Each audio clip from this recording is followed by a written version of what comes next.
She said it's just a will update. I signed, believing it changed nothing. I didn't know I was already losing something I wouldn't get back. I didn't feel alarm at first. There was no reason to. The tone was light, the words were familiar, the setting was ordinary. A cup of tea on the table, sunlight slipping through the blinds, the hum of the refrigerator filling the quiet spaces between sentences. Nothing in that moment suggested danger. Nothing warned me that the line I crossed was not a small one, but a final one. It would take months before I understood what I had done, longer still before I understood what had been done to me. At the time, I believed I was being practical, sensible, cooperative, the way women of my generation were taught to be. You don't make a fuss, you trust your family, you assume good intentions, you sign the paper and move on. That's how it begins, not with cruelty, with cooperation. I am 68 years old. I have lived in the same house for 32 years. I buried my husband 8 years ago. I raised one daughter, alone for most of her childhood, and I did what I believed a good mother does. I put her needs first. I stayed quiet when I was tired. I made space for her mistakes. I told myself that love meant endurance. For a long time, that story felt true. My daughter, Claire, lives 2 towns over. She visits every other Sunday, usually around lunchtime, often with groceries or something from the bakery she knows I like. She brings sourdough bread and raspberry jam, sometimes flowers if she remembers. She sits at my kitchen table, scrolls on her phone while she talks, and tells me about her work, her boyfriend, the house they're saving for. She has always been practical, organized, efficient. She handles things quickly, without fuss. I used to admire that about her. I still do, in some ways. The morning she mentioned the will, it was said the same way she might mention changing the batteries in the smoke alarm. "You should update it," she said, spreading cream cheese on her toast. "It's been a while." "I suppose," I said. "I haven't really thought about it." "Well, it's important," she replied, "just to make sure everything is clear." I nodded. There was no pressure in her voice, no urgency, just a gentle certainty, the kind that feels responsible. "I can help you with it. My friend's husband is a lawyer. He does these things all the time. It's simple." Simple. That word stayed with me. It made the whole thing feel small, manageable, like checking a box. I had no reason to doubt her. She had never asked for anything she didn't need. She had never raised her voice or made demands. She had always been careful, polite, thoughtful. So when she brought the documents the following week, neatly clipped together in a manila folder, I didn't hesitate. We sat at the dining room table, the same table where I used to help her with homework, where my husband and I drank coffee on Sunday mornings, where I signed the mortgage papers decades earlier. It felt like a safe place. "This just updates some wording," she said, pointing to the highlighted lines. "Nothing changes, really. It just makes it easier later." I skimmed. The language was dense, unfamiliar, full of phrases that felt distant from my life. I trusted her to tell me what mattered. I trusted her because she was my daughter. When I asked if it changed anything, she smiled. "No, it's just a formality." So I signed. After she left, I folded the copy she gave me and placed it in the drawer where I keep important papers, birth certificates, insurance policies, my marriage license. It felt finished, tucked away. Life returned to its usual rhythm. I gardened in the mornings. I walked to the library twice a week. I met my neighbor for coffee on Thursdays. I paid my bills, watched the evening news, and went to bed by 10. Nothing felt different. But something had already shifted. It began with a phone call from the bank. They said there had been a change on my account, a routine notification, they assured me. I told them I hadn't requested anything. They asked if Claire had. I felt a small flutter of confusion. I said, "She helps me sometimes, but I didn't authorize anything new." They told me they would note it and follow up. I didn't tell Claire. I assumed it was a misunderstanding, a clerical error. These things happen. A week later, my debit card declined at the grocery store. The cashier looked at me apologetically. I tried again. Still nothing. I paid in cash, embarrassed, unsettled. When I got home, I checked my account online. There were transfers I didn't recognize. Small amounts, spread over weeks, nothing alarming on its own. But together they formed a pattern I hadn't noticed before. I called Claire that evening. "Oh, that's just me helping manage things," she said quickly. "Remember, you said it was okay." I tried to remember. Had I said that? Perhaps I had, casually, in passing. I didn't want to accuse her of anything. I didn't want to seem ungrateful. I said, "It's fine. I just wanted to understand." She laughed softly. "You worry too much." The next time she visited, I asked about the will again. She told me everything was in order, that it was better this way, that I didn't need to stress. I wanted to believe her. I needed to. But the sense of ease I once felt was gone. There was a quiet discomfort now, like a loose thread I couldn't see but could feel. I began to notice things I hadn't before. Letters arriving already opened, phone messages deleted, appointments changed without my knowledge. Once, when I asked about a medical bill I didn't recognize, she said she had taken care of it, that it was nothing to worry about. "You're not as sharp as you used to be," she said lightly. "It's okay. That's why I'm here." It wasn't cruel. It was said with a smile, but it left something cold in my chest. I started keeping a small notebook in my purse, writing down dates, amounts, conversations. Not because I suspected her, but because I felt myself slipping. I wanted proof of my own memory. The entries were simple at first. April 12th, bank called. April 18th, card declined. April 20th, Claire said she's managing things. Over time, the list grew. I still told myself there was an explanation. There always is, until there isn't. One afternoon, I received a letter from a law office I didn't recognize. It referred to property records, my address, my name, but the wording was unfamiliar. I didn't understand what it meant. I called the number. They asked to speak with my daughter. "I am the owner," I said. There was a pause. "Our records indicate otherwise."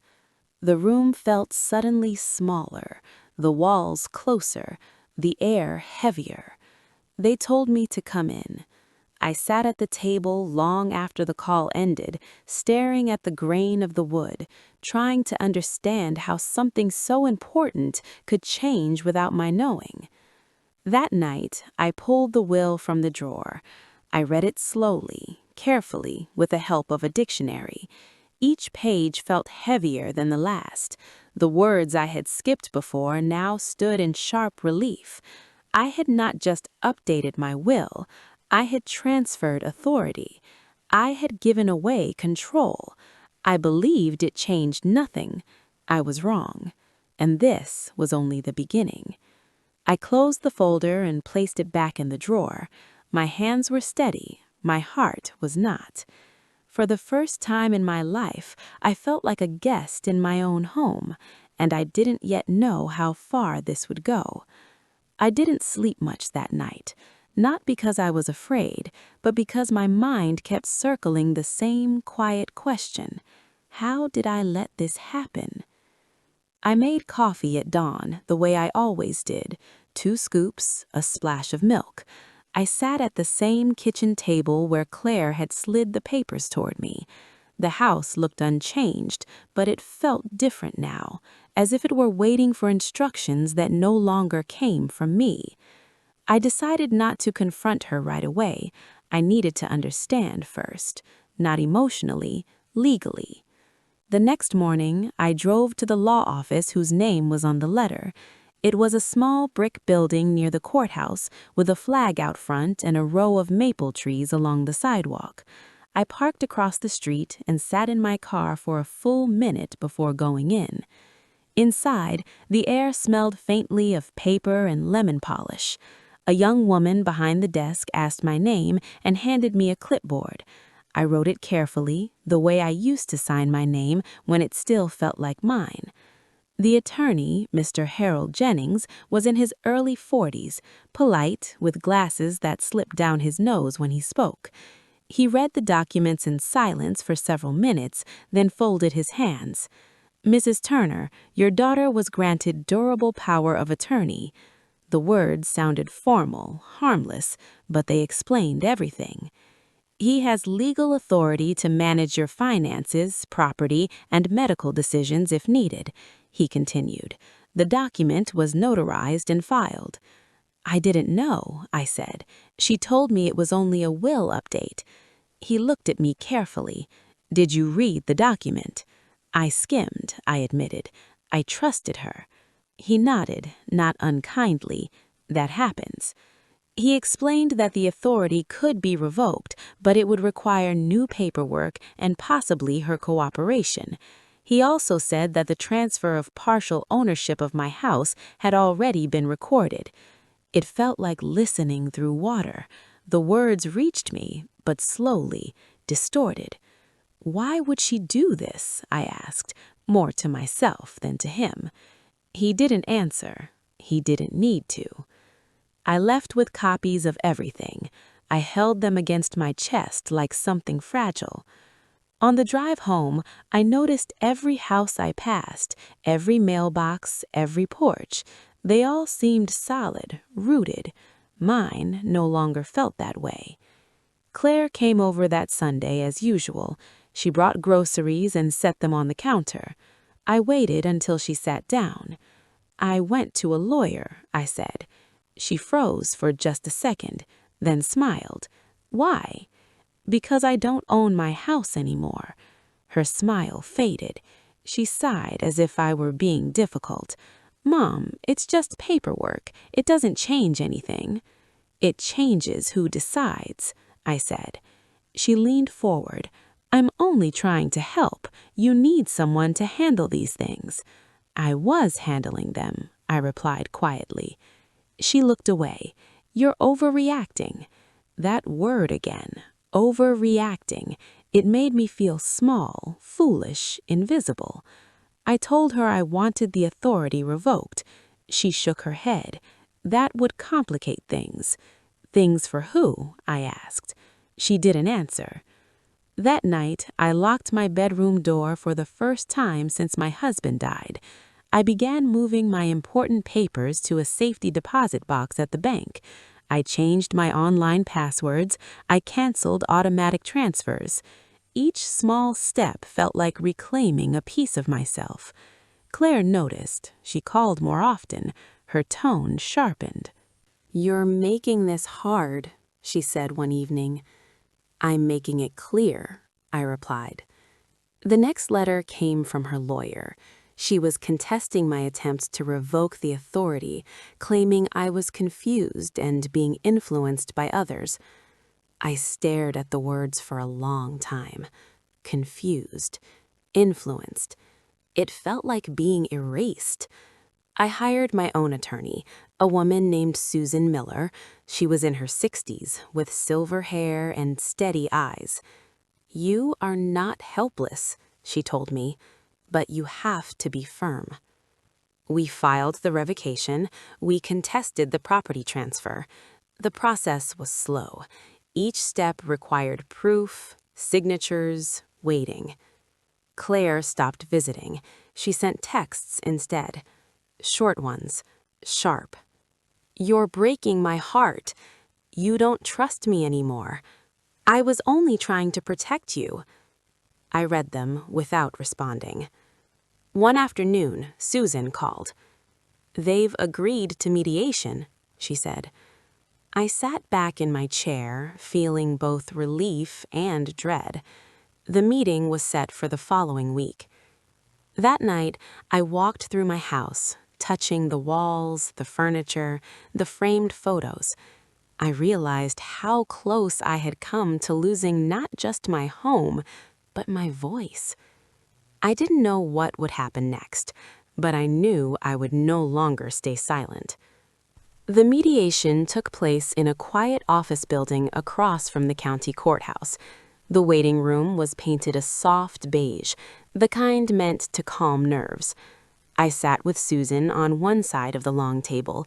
Claire arrived 10 minutes late, her heels clicking sharply against the tile. She did not look at me when she sat down. The mediator, a woman named Linda Harris, explained the process. No raised voices, no interruptions. Each person would speak. Claire went first. She said she had only been trying to help, that I was lonely, that I was forgetful, that she feared I would make mistakes and lose everything. She said the power of attorney was for my protection, and the property transfer was only temporary, meant to secure my future. When it was my turn, I spoke slowly. I said I had never asked for control to be taken from me. I said I had trusted her words. I said I had felt myself disappearing. The room was quiet. Linda asked Claire if she would agree to reverse the property transfer and relinquish the authority. Claire hesitated. Her jaw tightened. "No," she said. "She doesn't understand what she's doing." Something inside me settled then. Not anger, clarity. Susan leaned forward. Then we proceed to court. The mediation ended without resolution. The following weeks were filled with paperwork, meetings, and waiting. It was exhausting, but it was also strangely grounding. For the first time in months, every step was mine to take. Friends from the library noticed I looked tired. My neighbor brought soup. Small kindnesses reminded me I still belonged somewhere. The court date arrived on a gray Monday morning. I wore a navy dress and low heels. I held my folder of documents close. Claire sat across the aisle, her face unreadable. When the judge asked me to speak, I stood. "I am capable," I said. "I made a mistake trusting someone I loved, but I am not broken." The judge reviewed the evidence, the notebook, the bank records, the emails, the will. After a long pause, he ruled in my favor. The power of attorney was revoked, the property transfer was nullified, my accounts were returned to my sole control. Claire left without speaking to me. I walked out into the sunlight, feeling lighter than I had in years. At home, I made tea and sat by the window. The house felt like mine again. Claire did not call. Weeks passed, then months. I missed her. I still do, but I no longer mistake absence for worth. I began volunteering at the community center, helping with literacy classes. I planted new flowers in the garden. I hosted small dinners for neighbors. One evening, I found a note from Claire in the mailbox. It said only, "I hope you're well." I folded it and placed it in the drawer. It was enough. If this story felt familiar, you're not alone here. You're welcome to subscribe and remain part of this space. I am 68, and I no longer confuse love with surrender.